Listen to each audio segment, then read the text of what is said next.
السلام علیکم۔ رمضان ٹرانسمیشن میں آپ کی شرکت کا بہت بہت شکریہ۔ اور آج ہمارے ساتھ علامہ مولانا شفیق الرحمان صاحب حاضر ہیں۔ السلام علیکم۔ وعلیکم السلام ورحمۃ اللہ وبرکاتہ۔ حضرت صاحب کیسے ہیں؟ آپ جی ٹھیک ٹھاک ہیں؟ الحمدللہ۔ حضرت عموماً ایسا ہوتا ہے کہ ہم نماز کے وقت آنکھوں کو بند کر لیتے ہیں، یا کسی وجہ کا، یا گنونیت آ جاتی ہے، یا کسی چیز کی وجہ کر، تو وہ کیسا ہے؟ دوران نماز آنکھیں بند کر کے نماز پڑھنا یہ مکروہ ہے، مگر ایک صورت ایسی ہے کہ آپ آنکھیں بند کر کے نماز پڑھ سکتے ہیں۔ مثال کے طور پر کہ اگر آپ آنکھیں کھول کے رکھتے ہیں تو آپ کو خشوع خضوع نہیں آتا، یعنی نماز کے اندر وہ کیفیت، وہ لطف نہیں پیدا ہوتا۔ اگر آپ آنکھیں بند کرتے ہیں تو پھر آپ کو وہ چاشنی کہہ لیں نماز کی، وہ لذت کہہ لیں، وہ خشوع خضوع والی کیفیت اگر آپ کو آنکھیں بند کرنے سے نصیب ہوتی ہے تو بالکل جو ہے آپ آنکھیں بند کر کے نماز پڑھ سکتے ہیں۔ بصورت دیگر آنکھیں بند کر کے نماز پڑھنا مکروہ ہے۔ اچھا امام صاحب، ہمارے ناظرین کا ایک سوال یہ بھی ہے کہ کچھ لوگ آج کل فیشن چل گیا، لبرل لوگ جو لوگوں کو ٹی وی میں دیکھ کے موٹیویٹ ہو جاتے ہیں کہ کانوں میں بالی پہن لینا، مردوں کو جی کہ جی جیسے عورتوں والی لباس کی طرح بالی پہن لینا، یا کچھ اس طرح کے فیشن کر لینا، تو یہ سب کیسا ہے؟ اللہ کے رسول صلی اللہ تعالی وسلم کے فرمان کا مفہوم ہے۔ حضور نے فرمایا کہ جس مرد نے عورتوں کی مشابہت کی اور جس عورت نے مردوں کی مشابہت کی، اللہ تبارک و تعالیٰ ان پر لعنت فرماتا ہے۔ تو یہ مرد ہو کر عورتوں والی مشابہت، بالیاں پہننا، لمبے لمبے بال وغیرہ وغیرہ، تو یہ بالکل ناجائز اور حرام ہے۔ ہمارے ناظرین کا ایک سوال اور ہے کہ کوئی ایک شخص ہے جو اپنے آپ کو دعویٰ یہ کرتا ہے کہ مجھ پہ بزرگ کی سواری آتی ہے، یا خواتین ہیں جو ان کے اوپر وہ کہتی ہیں کہ مجھے بزرگ کی سواری آتی ہے، تو اس میں یہ کیا جی قرآن؟ جی، اس پر جو ہے مفتی اعظم پاکستان مفتی وقار الدین رحمۃ اللہ تعالی آپ فرماتے ہیں کہ یہ ایک بہت بڑا فریب اور دھوکہ ہے کہ عورت یہ کہے کہ مجھ پر کسی بزرگ کی سواری آ گئی ہے، اور مرد یہ کہے کہ مجھ پر بھی کسی بزرگ کی سواری آ گئی ہے۔ فرمایا کہ یہ فریب ہے، دھوکہ ہے، اس کی کوئی حقیقت نہیں ہے۔ عورتوں پر اس طرح کے معاملات ہوتے ہیں، وہ جناتی اثر ہوتے ہیں۔ بزرگ کی سواری آ گئی ہے مجھ پر، یا فلاں بزرگ کی مجھ پر حاضری ہوئی ہے، تو بزرگوں کی حاضریاں نہیں ہوتی، یہ جناتی اثر ہوتے ہیں۔ سوال اور ہے ہمارے ناظرین کا کہ جیسے کہ دل میں طلاق کا الفاظ بیان کرنا، تو اس سے کیا طلاق ہو جاتی ہے؟ دل میں اگر ارادہ کر رہا ہے کہ میں طلاق دیتا ہوں، یا دل ہی دل میں طلاق کی نیت کر بیٹھا ہے، تو اسے طلاق نہیں ہوگی جب تک زبان سے نہ کہے۔ زبان سے اتنا کہے کہ وہ اپنی آواز کو اگر خود سن لیتا ہے تو طلاق ہوگی، ورنہ دل میں اگر وہ 1000 مرتبہ بھی طلاق کے پروگرام بنا لے تو طلاق اس سے نہیں ہوتی۔ ناظرین کا ایک سوال اور ہے، عورت جو اپنی میکے وغیرہ چلی جاتی ہیں، اور اس کے بیچ جیسے میکے گئیں اور اس کے پیچھے ان کے شوہر کا انتقال ہو جائے، تو ان کا عدت پورا کرنا کہاں پر ہوگا؟ جیسے کہ جہاں پر وہ میکے گئی ہیں وہاں، یا پھر شوہر کے گھر پہ دوبارہ؟ جی، جہاں پر بھی گئی ہوں، میکے گئی ہوں یا اپنے کسی عزیز کے ہاں گئی ہوں، اور ان کو پتہ چلا کہ ان کے شوہر کا انتقال ہو گیا ہے، تو فوراً اپنے گھر لوٹیں گی اور عدت وہیں گزارے گی۔ شوہر کے گھر؟ ہاں، شوہر کے گھر، یعنی حکم یہی ہے کہ عورت جس جگہ پر رہتی تھی، یا عورت کے شوہر نے عورت کو جس جگہ پر رہائش کے لیے مکان مہیا کیا ہوا تھا اور وہی اس کا گھر تھا، تو عورت اپنی عدت وہیں گزارے گی۔ اور ایک سوال اور ہے کہ قبرستان کے اندر عرق گلاب چھینٹنا قبروں میں، تو یہ کیسا ہے؟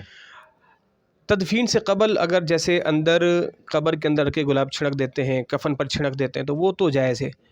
قبر بن گئی ہے، قبر کی لپائی ہو گئی ہے، یا قبر پر مٹی دے دی گئی ہے، اب اگر اس پر پانی چھڑک رہے ہیں تو یہ مال کا ضیاع ہے، یہ اسراف ہے، اسے منع کیا گیا ہے۔ اب اگر ظاہر ہے وہ عرق گلاب ظاہر ہے کہ اس کی قیمت ہے، پانی کے بھاؤ تو ہے نہیں، اس کو اگر چھڑک رہے ہیں تو یہ مال کا ضیاع ہے۔ تو اس لیے کہا گیا اگر قبر پر آپ پانی بھی چھڑک رہے ہیں تو وہ بھی اس نیت سے چھڑکیں کہ وہ جو قبر پر جو مٹی ہے وہ جم جائے۔ اگر قبر ہے ہی پکی، یعنی قبر ماربل والی، اب اس کے باوجود آپ پانی چھڑک رہے ہیں، یہ آپ سمجھ رہے ہیں کہ اوپر ٹھنڈک ہوگی تو اندر ٹھنڈک ہوگی، تو یہ درست نہیں ہے۔ سوال اور ہے کہ جیسے اذان سنتے ہوئے خواتین دوپٹہ رکھتی ہیں کچھ لوگ، اور کچھ نہیں بھی رکھتے ہیں، اگر وہ دوپٹہ نہ رکھے یا رکھے؟ عورتوں کو تو حکم یہی کہ وہ ہمیشہ دوپٹہ ہی رہیں، دوپٹے کے ساتھ رہیں عورتیں۔ اور ہمارے یہاں الحمدللہ ہماری مائیں بہنیں اذان کا خصوصی احترام کرتی ہیں، اور عورتیں سر پر دوپٹہ لے لیتی ہیں، جبکہ شریعت میں اس کا کوئی حکم نہیں ہے۔ اگر کوئی عورت دوپٹہ نہیں بھی لیتی ہے تو یہ کہنا کہ وہ گناہ گار ہو گئی وغیرہ وغیرہ، ایسا کچھ نہیں ہے۔ ناظرین کا ایک سوال ایسا ہے کہ آج کل ہم لوگ بھی اس چیز سے گزر رہے ہیں کہ کبھی بھی ہمیں اپنی کمپنیز کی طرف سے، آفس وائر کی طرف سے کہیں اچھی جگہ ریسٹورینٹ میں جانا ہوتا ہے، تو وہاں کے ہم جب واش روم وغیرہ یوز کرتے ہیں تو کچھ لوگوں کا دیکھا ہے وہاں پر بنا ہوا ہے کہ آپ کھڑے ہو کے پیشاب کر سکیں، تو یہ کیسا ہے کہ کھڑے ہو کر پیشاب کر سکتے ہیں یا نہیں؟ نہیں، کھڑے ہو کے پیشاب کرنا یہ نصارہ کا طریقہ ہے، اس سے منع کیا گیا ہے۔ اعلیٰ حضرت نے اس کے کئی نقصانات گنوائے ہیں۔ پہلی بات تو یہ کہ یہ چیز اسلام کو ناپسند ہے، اللہ اس کے رسول کو ناپسند ہے۔ ہاں، کھڑے ہو کر پیشاب کرنے کی اجازت ہے عذر کی وجہ سے، یعنی آپ ایسی جگہ پر گئے ہیں کہ وہاں پر بیٹھنے کی کوئی جگہ ہی نہیں ہے، جیسے آپ کسی باہر کے ملک کنٹری میں گئے، وہاں ایئرپورٹ پر واش روم ہے تو وہاں پر کھڑے ہوئے کہیں پیشاب کرنے کا سسٹم ہے، وہ تو آپ کی مجبوری ہے، آپ کے لیے کوئی جگہ ہی نہیں ہے، وہ ایک الگ صورت ہے۔ اور بصورت دیگر جیسے آج کل ہمارے پاکستان میں وہ دیواروں کے پاس کھڑے ہو جاتے ہیں وغیرہ، اس کی کئی نقصانات ہیں۔ ایک تو پیشاب کی چھینٹیں آپ کے بدن پر آئیں گی، کپڑوں پر آئیں گی، عذاب قبر کا مستحق بنیں گے آپ۔ پھر دوسرا یہ کہ آپ جب لوگ سب کے سامنے بیٹھیں گے تو پھر آپ کی عزت داغدار ہوگی، راستے کو گندہ کریں گے، اور بھی اس کے کئی نقصانات ہیں۔ تو عذر کی وجہ کر کے پیشاب کھڑے ہو کے کر سکتے ہیں، کوئی بھی مجبوری ہے تو بغیر مجبوری کے کھڑے ہو کر پیشاب کرنا یہ مکروہ ہے، ناپسندیدہ عمل ہے۔ ہمارے ناظرین کا ایک سوال اور ہے کہ چھوٹے بچوں کی جو الٹی وغیرہ یا شیرخوار جو بچے ہوتے ہیں ان کی الٹی وغیرہ گر جائیں تو اس پہ کیا حکم ہے؟ جی، شیر خوار بچہ 1 دن کا ہو، 2 دن کا ہو، یا جتنے بھی بڑا ہو، اس نے دودھ پیا، اب وہ دودھ اگر معدے تک گیا اور معدے تک ہو کر پھر آیا تو وہ الٹی ناپاک ہے۔ ابھی جیسے بچے نے دودھ پیا تھا، ابھی وہ اندر تک گیا نہیں، معدے تک گیا نہیں، اس نے قے کر دیے، تو اب اگر وہ کپڑوں پہ لگ جاتی تو کپڑے ناپاک نہیں ہوگے۔ جو چیز معدے تک گئی اور پھر آئی تو وہ کپڑوں کو ناپاک کر دے گی، جسم پر گئی تو جسم کو بھی ناپاک کر دے گی۔ جس میں یہ پوچھا گیا ہے کہ جیسے خواتین اپنے نفاس کے وقت پہ ہوتی ہیں تو اس پہ نیاز کا سامان بنانا یا کھانا وغیرہ بنانا اس کا کیا حکم ہے؟ جی بالکل، عورتیں جو ہے اپنے مخصوص ایام میں ہوں یا نفاس کی حالت میں ہوں تو نیاز کا کھانا پکا سکتی ہیں، افطاری، سحری وغیرہ سارے معاملات کر سکتی ہیں۔ شرعاً اس پر کوئی معاملہ نہیں ہے، اس لیے کہ ناپاکی اس کے ہاتھوں میں نہیں ہے کہ پکانے سے روکا جائے، منع کیا جائے۔ ناظرین کا ایک سوال اور ہے کہ جیسے میت پہ ہم داڑھی پہ کنگھی کر لیتے ہیں یا سر پہ کنگھی کر لیتے ہیں تو یہ کیسا ہے؟ دیکھیے، بعد وصال کے میت کو کنگھی کرنا یہ منع ہے۔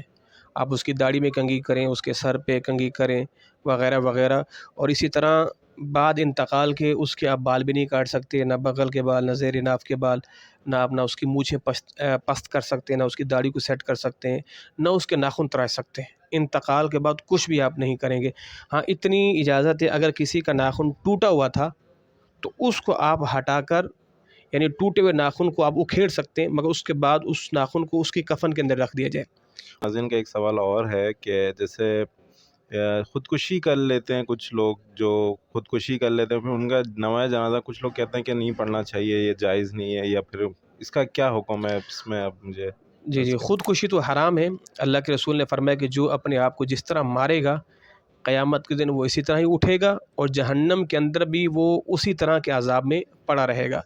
اللہ نہ کرے اگر کوئی شخص زندگی سے یا حالات سے تنگ آ کر خودکشی کر لیتا ہے تو یہ کہ اس کی نماز جنازہ بھی پڑھی جائے گی، اس کو غسل بھی دیا جائے گا، اس کو کفن بھی دیا جائے گا، اس کو دفن بھی کیا جائے گا۔ ہمارے ناظرین کا ایک سوال اور ہے کہ جو بچے مرد پیدا ہوتے ہیں تو اس کا نام رکھنا جائز ہے یا نہیں؟ نام ہاں رکھ سکتے ہیں یا نہیں جی رکھ جی، سکتے؟ جو بچہ مردہ پیدا ہوا اس کی خلقت مکمل ہوئی تھی یا نہیں ہوئی تھی، یعنی بچہ تمام تھا یا نہ تمام تھا، پیدا ہوا ہے تو بالکل اس کا نام رکھا جائے گا۔ کہ انشاءاللہ اگلے سیشن کے ساتھ ہم حاضر ہوں گے دوبارہ اسی سوال و جواب کے ساتھ، اور آپ اجازت دیجیے گا اور اس چینل کو سبسکرائب اور لائک شیئر ضرور کمنٹ کریے گا کہ جو بھی سوال جواب ہو آپ اس کمنٹس پہ بھی دے سکتے ہیں۔ السلام علیکم ورحمۃ اللہ وبرکاتہ۔